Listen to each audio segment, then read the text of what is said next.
Last Ride.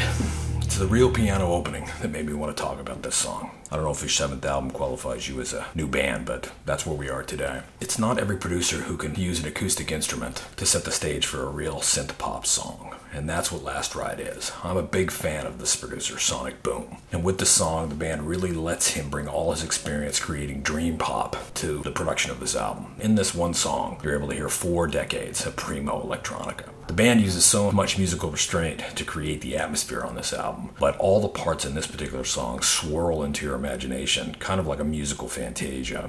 This song just builds at its steady pace into your ears, but it doesn't really allow you to anticipate what's coming, or anything coming for that matter. You're brought into the song's inner elements and then left to the vibe you're feeling right there in that moment. It's a nice trick, and definitely not easily accomplished. Casey concurs, saying, "I find this a pretty interesting song, considering the first 3 minutes straight are a piano loop. It shows a lot of craft in the way they bring in the other instruments to augment what quickly could become monotonous." Beach House is a band with its own vision. They know each other very well as musicians and seem to instinctively know how to enhance the mood of each note and musical phrase. King agrees, stating, "I like how this one song builds as it moves forward. The restraint Beach House shows and maintain is very admirable, but I wish there were some more aggressive guitars every once in a while. Oddly enough, I hear a hint of Dead Can Dance in the feel of this song, and I like the last minute of this song the best. It feels like this track is a gift to their producer for doing a marvelous job of letting the band be themselves. This is a record for those bordering on the forlorn, and it's definitely not for everybody."